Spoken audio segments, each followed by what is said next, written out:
The morning she understood her marriage was a transaction, she was standing at the kitchen window watching frost form on the inside of the glass. It was January. The fire in the parlor had gone out some time before dawn, and no one had thought to relight it. Not Gideon. Not the housekeeper, Mrs. Holt, who had her own opinion of the cold and kept to her rooms until she was summoned. And not Evelyn herself, who had stood in that kitchen since 5:30, heating water for coffee that no one had asked for, moving quietly through a house that did not feel like hers. She was 26 years old. She had been married for 4 years. She had been lonely for longer than that. The Ashford house sat on 11 acres outside Harrowfield, Virginia. A handsome property, according to those who admired such things. Wide porch, symmetrical windows, a gravel drive lined with elm trees that were beautiful in summer and skeletal now.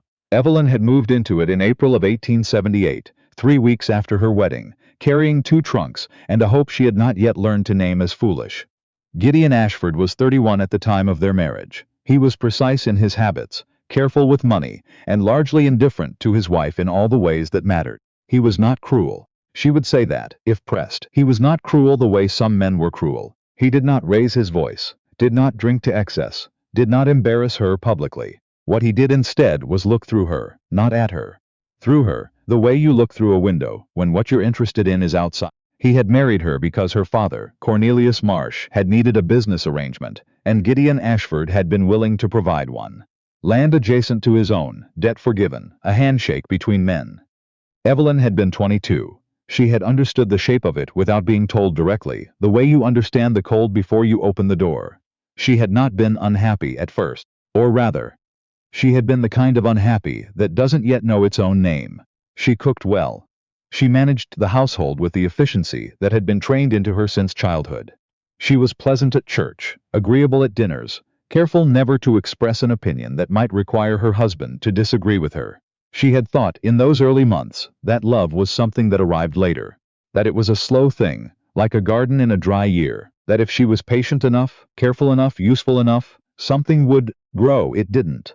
By the 3rd year, she had stopped waiting. She understood by then that Gideon found her presence in a room neither comfortable nor uncomfortable. She was furniture to him, pleasant enough, functional, nothing he would think about when he left. He ate the meals she prepared and did not comment on them. He accepted the shirts she mended without acknowledging they had been mended. He discussed the farm with his foreman, Gilbert Crane, and discussed business with his brother, Lawrence, who visited twice a year and looked at Evelyn with a particular expression of a man who has been told a thing is valuable without understanding quite why. She had one friend in Harrowfield. Her name was Frances Dodd, and she lived 2 miles up the road in a smaller house with a better husband and a kitchen that smelled like bread and wood smoke. Frances was the kind of woman who noticed things without needing to be told about them. She had noticed Evelyn's marriage within 6 months and had never said a word about it directly, which was one of the reasons Evelyn loved her. They had tea together on Thursday afternoons, when Gideon was in town and Mrs. Holt was occupied with laundry. Those 2 hours were the truest hours of Evelyn's week. They talked about books and weather and the small scandals of Harrowfield. They laughed sometimes, about nothing in particular. Evelyn drove herself home in the light buggy afterward, and felt the weight return to her shoulders before she reached the front gate. It was in October of the 4th year that she heard what she heard. Gideon had invited 2 men to dinner, his brother Lawrence and a man named Doyle, who was visiting from Richmond on some matter of business. Evelyn had prepared a proper meal, roast chicken, potatoes, stewed greens, a pie that had taken most of the afternoon. She had set the table carefully, worn her good dress, made conversation through the first course, with the focused attention of a woman who has learned that social occasions require a performance she expected to deliver flawlessly. After supper, the men retired to Gideon's study. This was customary. Evelyn cleared the table, thanked Mrs. Holt for her help, and carried the last of the dishes to the kitchen. She was going to retrieve the candlesticks from the sideboard in the hallway when she heard Gideon's voice through the partly open study door. She wasn't listening. That is important. She was not the kind of woman who lingered at doors. She had too much dignity for that, and too little curiosity about conversations that didn't include her. But the hallway was narrow and the door was open and her husband's voice carried. "She's useful," Gideon said. "I'll grant her that." A pause. She heard Doyle laugh, a short, easy laugh. "Useful," Lawrence repeated. He sounded amused. That's an interesting word for a wife. What would you prefer? Gideon's tone was dry, unhurried, the tone of a man fully at ease. The arrangement made sense at the time. Marsh needed the debt cleared. I needed the parcel on the eastern edge. She keeps the house in order. She doesn't cause trouble. Another pause. She's rather like a good set of account books. You don't think about them, but you'd notice if they were missing. The laughter that followed was comfortable. Three men in a warm room, entirely at ease. Evelyn stood in the hallway with a candlestick in each hand. She did not move for a long moment. She was aware of her own breathing, slow, deliberate, the way you breathe when you are trying to determine whether what you have just heard is something you can set aside or something you cannot. She could not set it aside. Not the words themselves. She had known, in some deep and wordless part of herself, that this was how he thought of her. What she had not known until that moment was that he would say it to other men, that he would say it easily, without hesitation, without the discomfort of a man sharing something he considered shameful. He had said it the way you describe a piece of property, because that was what she was to him, a piece of property, a good set of account books. She walked back to the kitchen very carefully. She set the candlesticks on the counter. She stood at the window and looked at the darkness outside, and she did not cry, because crying requires a kind of surprise that she no longer felt. What she felt instead was something very quiet and very final, like a door closing in a part of herself she had kept open for 4 years. She thought, I am done. She did not leave that night. She was not impulsive by nature, and she understood, with the cold clarity of a woman who has been managing a household alone, that leaving badly was worse than not leaving. She had $23 in a small envelope behind the loose board in the bedroom closet. She had her mother's ring, which was hers and not subject to the marriage. She had a wool coat, good boots, and a mind that had always worked better than people expected. She had, as it happened, somewhere to go. Her mother's sister, Aunt Ruth, lived in Staunton, Virginia, 40 miles northeast, at the edge of the valley. Evelyn had not seen her in 2 years, but Ruth Beckett was not a woman who required regular contact to maintain affection. She was 71, had outlived 2 husbands, and ran a small millinery shop on the main street of Staunton, with the focused energy of someone who had decided long ago that dependence was not a condition she found acceptable. Ruth had attended Evelyn's wedding, and had said nothing critical about Gideon Ashford, which at the time Evelyn had taken as approval. She understood now that Ruth had said nothing, because Ruth had seen exactly what it was, and had understood that the time for objection had already passed. She spent the next 3 days continuing her routines without any visible change. She cooked breakfast. She mended. She spoke to Mrs. Holt about the larder inventory. She sat across from Gideon at the supper table and answered his questions about the household budget in the same even tone she always used. She did not look at him with new eyes, because she had already been looking at him clearly for a long time. The only difference now was that she had stopped asking herself whether she was wrong. On the 3rd night, she waited until the house was fully quiet, until she heard Gideon's breathing settle into sleep in the bedroom down the hall. Then she rose, dressed in layers against the cold, tucked her mother's ring onto her finger, took the envelope from behind the board, and picked up the bag she had packed that afternoon while Mrs. Holt was at market. She left through the kitchen door. It was 3 in the morning, or close to it. The November air was clean and brutal, and her breath came out in clouds as she crossed the yard to the small stable. She had already made arrangements, quietly, through Francis, a note delivered 2 days earlier asking a single favor. Francis had not asked questions. She had simply sent word back. It will be there. The horse was a bay mare named Ginger that belonged to Francis's husband, Robert, and was being lent, without any paperwork or explanation. Evelyn saddled her with hands that were steadier than she expected, secured her bag, and rode out of the yard before the first suggestion of gray appeared in the east. The road to Staunton followed the valley for most of its length, wide enough for wagons, quiet at this hour, silver in the moonlight. She knew the road in daylight. In the dark it was different, longer somehow, and more honest, the way difficult things often are when you stop trying to make them look simple. She rode for 2 hours before the cold reached her properly. It was the kind of cold that settles into your bones after the initial shock wears off, the kind that makes you question your decisions, not because they are wrong, but because your hands have stopped feeling like your own. She stopped once to pull her coat tighter and eat the half a biscuit she had wrapped in cloth in her coat pocket. She stood beside the road in the dark and thought about nothing in particular, which was itself a kind of progress. She did not think about Gideon. She thought about the frost she had watched form on the kitchen window in January. She thought about 4 years of meals cooked and shirts mended and conversations sustained. She thought about the way Francis had looked at her when they said goodbye. Not with pity, which Evelyn would not have been able to bear, but with something quieter, recognition. Good, Francis had said. Just that. She reached the skirts of Staunton as the light was coming up, pale and thin over the mountains, the kind of dawn that doesn't promise warmth so much as it promises more day. She found Ruth Beckett's house on Coulter Street, tied Ginger to the post, and knocked at 7:30 in the morning. Ruth answered the door in her wrapper, with her hair half pinned, looked at Evelyn, bag in hand, cold to the bone, chin up, and said, "I'll put the kettle on." That was all. Inside, the house was warm and smelled of dried lavender and linseed oil.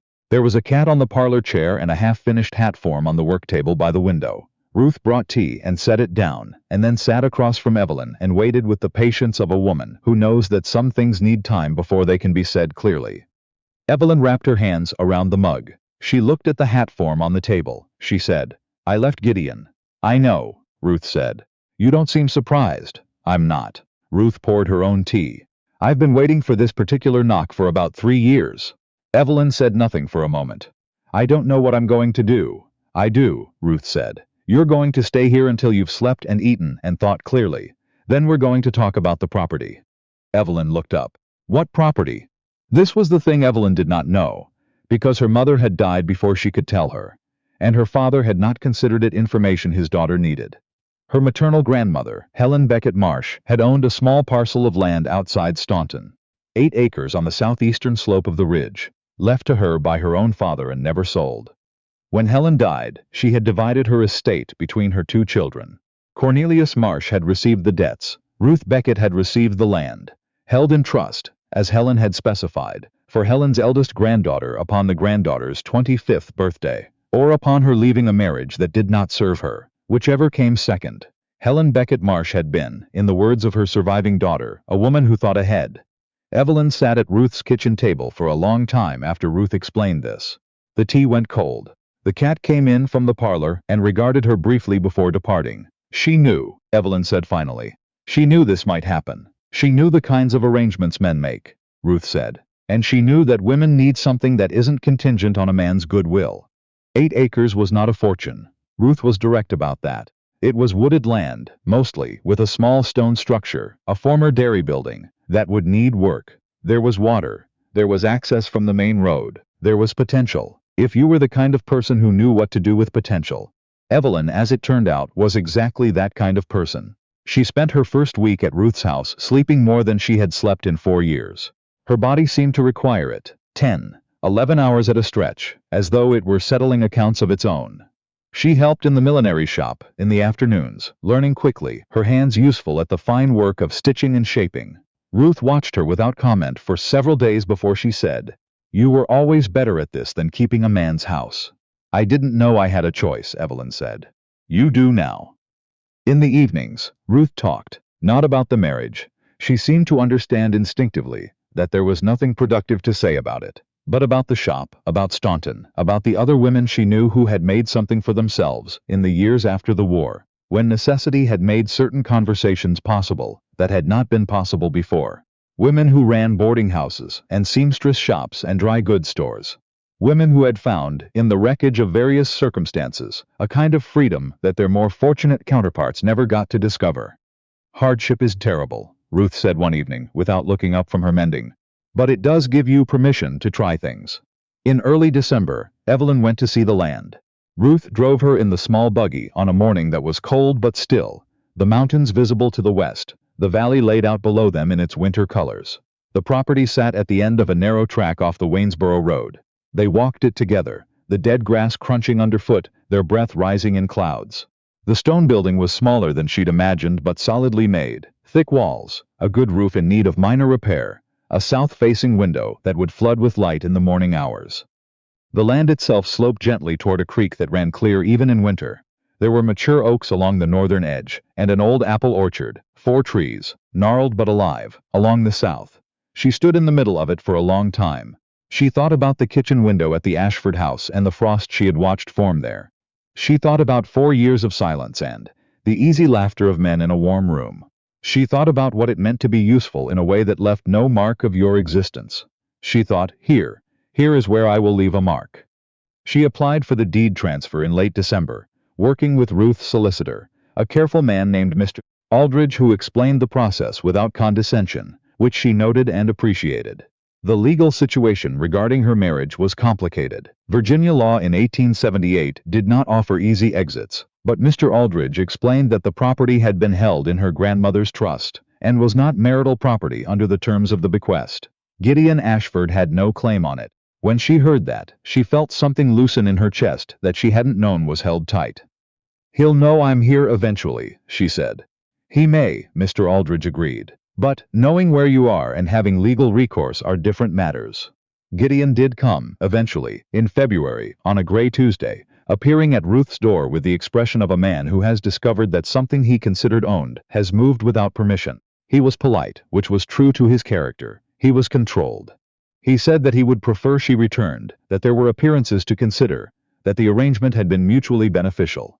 Evelyn stood in Ruth's front room and listened to all of this. Then she said, "I heard what you said to Lawrence and Mr. Doyle." Gideon. About account books. A silence. Something shifted in his face. Not guilt exactly. She wasn't sure he had the architecture for guilt, but something closer to the recognition that a calculation had been made incorrectly, that a variable he had treated as fixed had turned out to be something else entirely. "Evelyn, I don't require a response to that," she said. "I'm telling you because I want you to understand that I'm not confused about what our marriage was. I'm not leaving in anger. I'm leaving in full information." She paused. "You may go, Gideon." He went. Ruth, from the kitchen doorway, said nothing, but when Evelyn turned around, she was smiling. By spring, the stone building had been made weatherproof. Evelyn had hired 2 men from town, brothers, steady workers, fair-priced, to repoint the mortar and repair the roof. She worked alongside them when she could, learning what she could, which was her nature. She had set up a second work table in the millinery shop and was making hats 3 afternoons a week, selling them through the shop. She had a small income. Not enough to be comfortable, but enough to be clear. Frances visited in April, driving herself up from Harrowfield with a basket of preserves, and the news that Gideon Ashford had not replaced her. He had simply continued as before, the house running on Mrs. Holt's competence, the whole arrangement slightly diminished in ways that apparently no one mentioned aloud. "Are you glad?" Frances asked, sitting in the stone building with the south-facing window open and the light coming in across the work table. Evelyn considered this honestly. "I'm not glad about the years," she said. "But I'm glad about now." She looked out the window at the apple trees, which had begun to show their first pale blossoms. 8 acres wasn't much, but 8 acres was hers.